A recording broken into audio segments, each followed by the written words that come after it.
So here we are in Didcot, Oxfordshire, South Oxfordshire. I affectionately call it Didcot because it's pretty dead.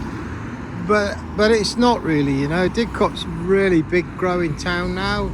It's just, I spent a lot of time around here, and when we were teenagers we would come here. That's Didcot Girls' School down there. Look, I always go off track, but just down there in gates. Didcot Girls' School, there's a relevance to that. So we used to get, Didcot was a big council estate in the 70s, nobody came here. Because of the train link, it's got a whole new shopping centre now, and it's really quite something. So that's a friend of mine's car lot, mechanical place there. If anybody in the area, sccarcentre.co.uk. Give Gavin a ring, he'll sort you out.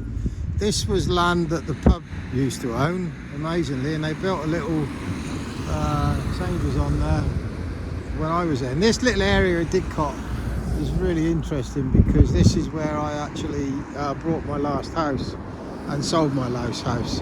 So bear in mind, there's the pub, the Wheat Sheaf. There's the land the pub used to own. And then opposite the pub is a co-op, which has got petrol as well. So the girls' school was there. So when I was bringing my daughter up, I brought her up in East Hagbourne, a village nearby. And we didn't have any neighbours for at least a mile either way. There was nobody. And then when Scarlett got to going to the big school, as we call it, I decided to buy that first house you can see there. I'll zoom in a minute. And it had a zebra crossing there. So the main reason for buying it was we lived in that house there. We went over the zebra crossing, and Scarlett went up there and down that road and walked to school every day. So I didn't have to take her to school every day anymore. It's got a Costa coffee shop. They do their own bakery in there. So I definitely got into a spell of having Costa coffee and croissants quite a lot. The other thing with that pub, my God, it must have had some land, because I don't know if the pub land was on my house, but they can, on the deeds, you have to ask them if you want to do anything on the property. And around the back you can see there's a car park. Half of that car park is for Sainsbury's and half of it is for the pub. So that's the house, the last house I brought back in the day. When did I buy it? I'd have to put the date up on there. Scarlett's 22 now. I bought it when she was 12, about 10 years ago. So detached, it was 3-bed. Was it 3-bed or 4-bed? I've already forgot. See, 2-bath, and now it's 5-bed, 4-bath, because when I sold it to a friend of mine who now does Airbnb with it, as the house next door. The lady lives in the one next door, but she does Airbnb as well. And then continuing on with how good this location was for me, or just for services really. It was almost like living in Didcot Town Centre. You had a Thai restaurant that came there, although it was a different name then. You get yourself tattooed. This is one of the most popular Chinese restaurants in Didcot, New Beijing. Got a funeral director, so that's pretty handy, obviously. There's the old boy, look. Down that little lane, there's a little lane there. That takes you across into the estates and fields. When we had our dog, we rehoused a climber. Thank you, sir. So there we are, I got stopped because of my new coat, Mark Powell coat. The local undertaker liked it. There's a fishing guy, he's been there donkey's years. Pretty keen on parking for his own people, very obsessed about it.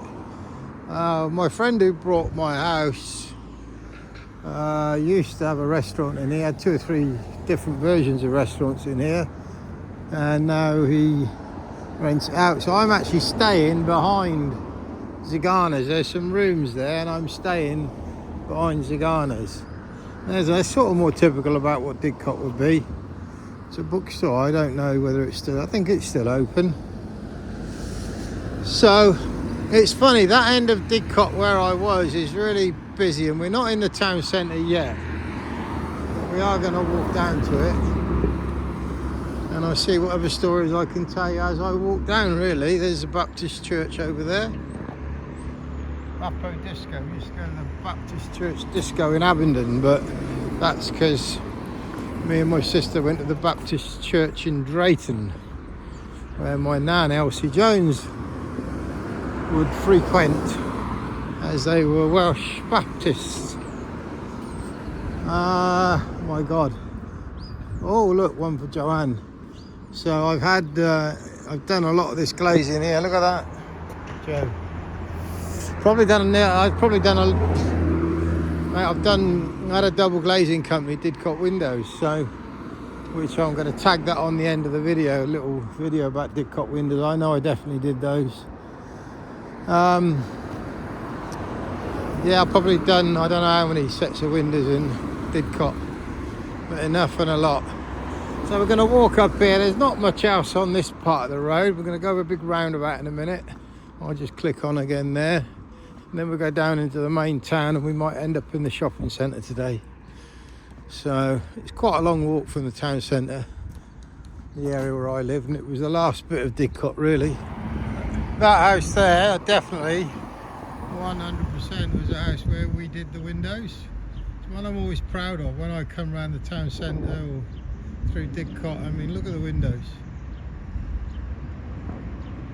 Absolutely beautifully designed windows, if I say so myself. We're getting close to the roundabout now. It's a big bit of wasteland up here in front of me. That used to be a petrol station, Shell I think, and a car wash. Now they're building something that might suit me one day. They're building retirement homes on it. Land's been empty for quite a number of years. Over the road you've got a Indian and a Chinese. Nice little story comes to mind with the Chinese.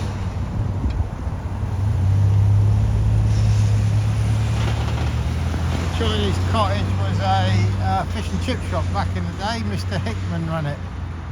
He was quite elderly when I remember him, and his two sons took it over basically.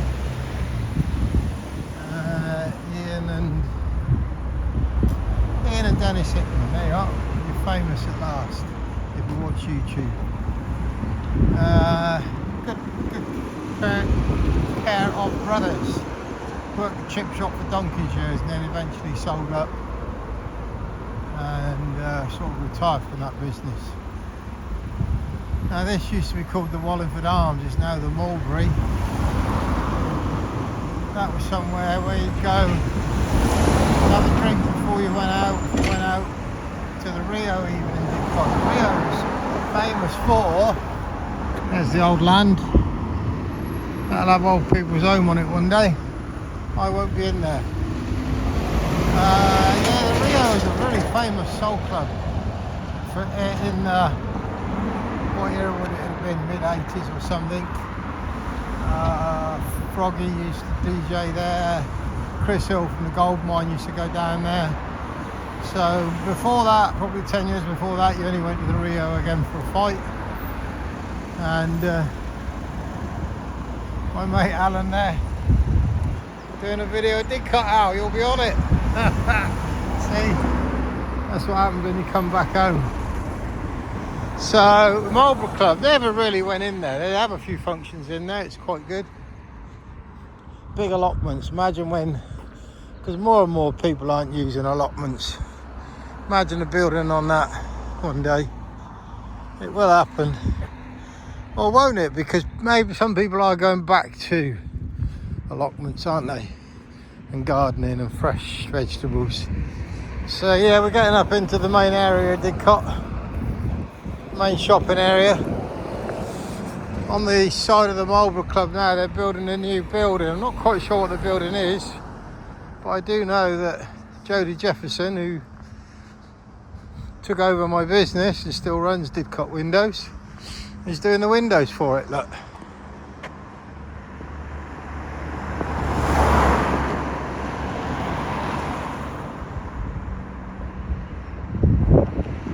So there you are, give her a call, 01235 811 558 if you want any double glazing in Didcot. Without doubt the longest established double glazing company that's not gone bust, not dropped its guarantees, not changed its name.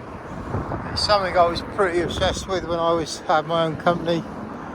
There are other companies that appear to have been going so long in the area, but they haven't. They've gone bust. They've changed their names slightly, they've changed their limited companies, and of course they don't honour their old guarantees. So Didcot Civic Hall, never really been in there either, but we're coming into in a minute the main area of Didcot. So of course in its day that was the Didcot Cinema. What a stunning Art Deco building. Is it just Art Deco? It's just after Art Deco perhaps. Beautiful. And it's still going as a bingo hall. That's the Didcot Library there. Definitely went in there a couple of times with Scarlett, my daughter, when she was little. And as I say, we're coming up to the main, well, we're not coming to the main part of Didcot now, we're coming up to the old part of Didcot Town. So let's do the old part of Didcot Town, and then we'll do the new part of Didcot Town. Can't go by without mentioning the fire station. Jodie's father and brother worked there. Jodie's father's passed very sadly, but her brother still works there. Been there years, followed in his dad's footsteps, which was great. Now, this is the area where Didcot Windows started. At the end you'll see we've got a warehouse on an industrial estate. But we rented a unit here, a big building on the ground floor, for, I don't know exactly, maybe 25 years-ish. And had terrible parking out the front, but it had a bit of parking around the back. And in its day, a lot of these places weren't even here. It was very, very quiet. So, Didcot Electrical Wholesalers Limited. That was Didcot Windows' original showroom. In fact, another thing I just reminded of now, the little door on the side there, that used to be an alleyway. That was studded up, and you went down a long alleyway, and we had the whole back of the warehouse, which is huge. I'll show you in a minute how big this building is. And in the front bit there was an estate agent, Nancy Delafield. I can't remember what the estate agent was called, but that was the lady who ran it. And when they closed, we took over the front part of it, and we knocked the stud walling down. So you see the red, because Didcot Windows was always red. Yeah, that's the original red of Didcot Windows. We knocked the stud walling down and opened it all up and had a huge showroom. We had 2,000 square foot showroom. So 2,000 square foot showroom. At one point we had, I think, 5 full-size indoor conservatories. And an Arctic used to back down here, believe it or not. The amount of fences they pulled out over the years. And there's the back way in. You can see the back way into Didcot Windows. That was the back way into our showroom. That was all our showroom. That was a loading bay door where we used to take the windows and doors in. And there was also an area around the back as well. So I remember years ago, Martin Luca, who now teaches yoga and all sorts of other treatment, them scaffold bars that are up there, them 2 scaffold bars, he did a bit of car cleaning around the back here back in the day. A lot of land there, really. So all of that warehouse, and it went that deep as well. 2,000 square foot showroom, probably 500 square foot of warehouse at the back as well. We kept taking more of the warehouse to build bigger showrooms. And so at one point, as I say, that was the only way in, or that was also our trade way in to the warehouse. So there you are. That's I think he's an accountant, lives in that house. Got a nice bit of land for development one day. I never see him much, never saw him in the 20 odd years we were there. Apart from when he'd send us messages because the Arctics would take the fence out. Okay, so that's Didcot Windows history. Now 36 years, I believe, trading. Let's go on down, get further down. It kind of does give you a feel of what the streets or what the shops were originally like in Didcot. The only shops was a big council estate, as I say. So on the other side, they're ex-council places. And the whole estate, the whole of Didcot was a lot of red brick, really. I'm definitely going to get some of these facts wrong, but they're pretty much right. All these shops here. There's a little old jeweller's down here. We did all his windows, and his wife used to go out when they went out. They were quite elderly. She'd go out in the big old mink coat, like the really old-fashioned. I'm sure it was mink, and I'm sure it was real.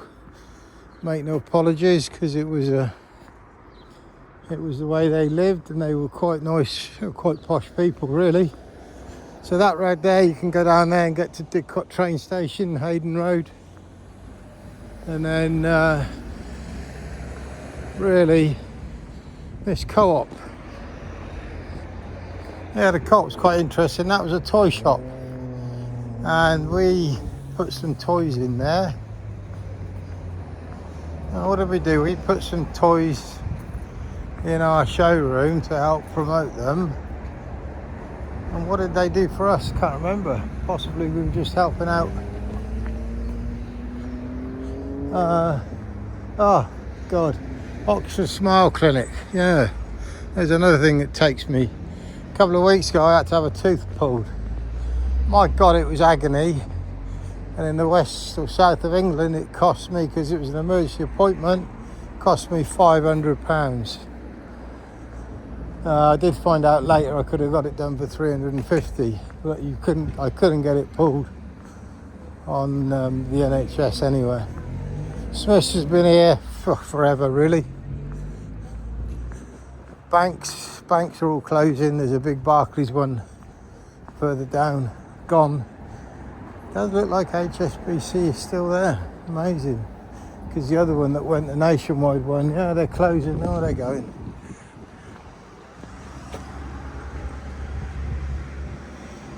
We are closing this branch soon, like Barclays did, and like NatWest did down the bottom. No more banks. Anyway, you can do anything like a bank is the Nationwide, which are in the new town centre. This is the local butchers. I now get Scarlett going to the local butchers. You get things like they do meat packs, and look at that barbecue pack, 8 burgers, 8 sausages, 6 pieces of chicken, 6 pork ribs, 4 pork steaks, 4 mint lamb chops, 25 quid all in. They are closed on a Wednesday, but I get Scarlett, my daughter, now to go there every week. She picks up what she wants. They send me the bill and I pay it for her. So that works out well. Repair phone shops obviously not really around in them days. Lots of Polish supermarkets now, one next door to each other. Look, one that's pizza there. So we're getting further down into the town now, the old town.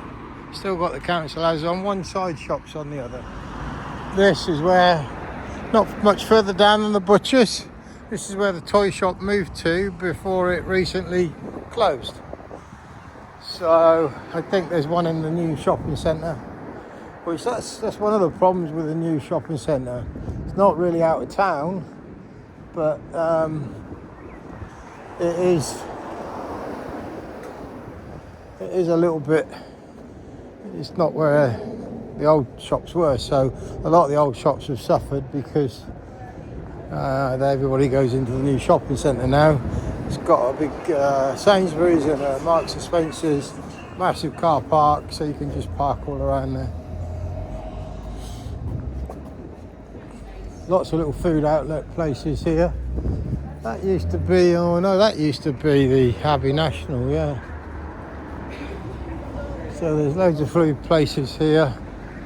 Slade and Son, they're still there. Rex Garage, that's an old garage. Been there bloody years.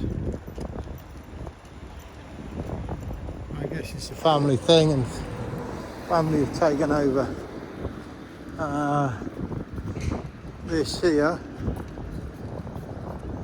Our little sandwich shop. Went in there a million times. They do a fantastic panini. Amazing panini. That was also a bank. What bank was that? Or building society? That's all closed and being refurbed. That's part of the new shopping centre there. This dry cleaning guy, and the guy stood in there. He's been trying to sell that business about 10 years. Spoke to him about it. He wanted to retire, and I was like, yeah, get on and retire. He's still not retired. He's still in there every day.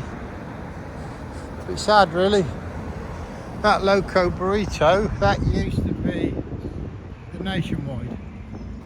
So when Scarlett was little, I set her up with a Nationwide account, of which she still got today. Broadways. Can't do a video on Didcot without doing Broadways. This was a pub where really, I think even the last time I went in there, somebody took a swing at me. I didn't go in there for 20 odd years. We went racing one day, Newbury races, and I went in for a drink late with a few mates.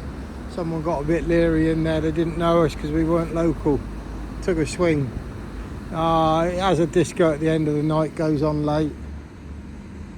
A guy I used to know from, I went to Larkmead School, and Fritz Harris was our sort of other school. Paul French used to run it. I don't think he does now. It's amazing now, I can't remember what was what. That's the Baptist house, no idea. It must be almost like the Nationwide head office for the Baptist church. Trying to think, oh, I know what was in here. It was Boots. Yeah.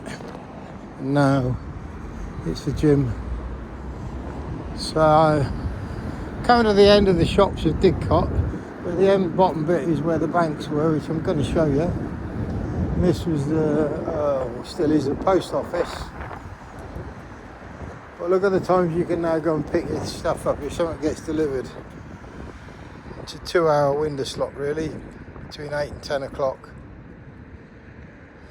If you don't pick it up between 8 and 10 o'clock, you've got to wait till the next day. You won't never get it. So it's pretty handy, isn't it? Useful for people who can't get out so early or whatever. We can get talking, that's nice. Job centre. This Triangle Travel's been there donkey's years, and it was John Allen Travel. And I'm guessing John Allen's retired now. So, Methodist Church, and there is Barclays Bank, where I did all my business really. All my banking business, we used to go there.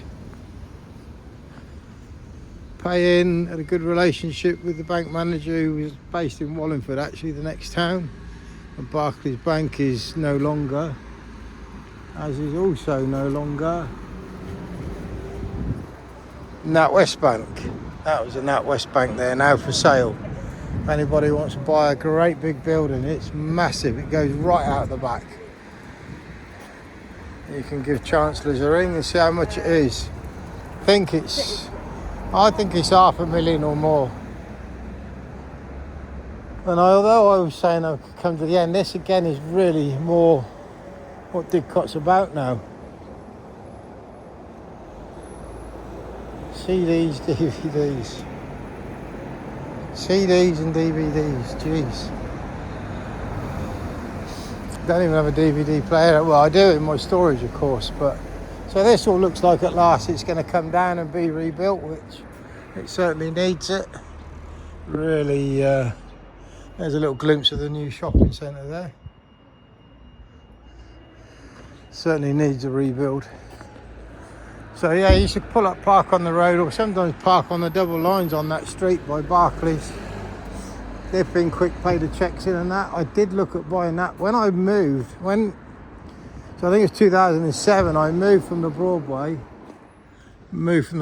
2007 and bought a commercial warehouse, 2 in fact. I did look at buying this building. It's another detached building. We thought we could have the showroom there and have there's a little side access. I think at the time the building was about 250,000. It's got an extension on the back of it by the look of it. But again, there was no parking really, which put us off, and I think we did the right thing in the end, going to a industrial estate. Thomas Merrifield, they moved once before. They were back there where that building's all shuttered up, I think, and they're there now. Certainly brought a lot of houses through Thomas Merrifield over the day. Nick Wagner, hello Nick, if you ever watch this, good man, helped me out. In fact, talked me into buying the house. Going back to the start of the video, the house, let's just look at some prices. Look, rent, 2 double bedrooms, 950, 800 for a little studio, 925, 1 bed. So you can get 1 bed's about £1,000. Yeah, Nick talked me into buying the house at the top. I looked at it and the guy had tenants in there and it was a mess, and I couldn't really see beyond it, which is crazy, isn't it? When I do have an Indian, when I'm in Didcot, that's where I go. Broadway Spice, nice.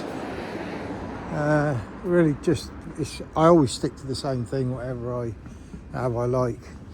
So let's go back to Nick. He advised the guy who owned it to clear all the tenants out. They recarpeted it, they painted it throughout. And Nick said, oh, you really should go back and see it. I'd seen it months before and didn't want to buy it. When I went back, I saw the real potential and I thought, you know what, yeah, let's buy it. Because it was a good location for Scarlett, it was a good location for me for services. So I've moved from somewhere totally rural into somewhere quite busy in the main town.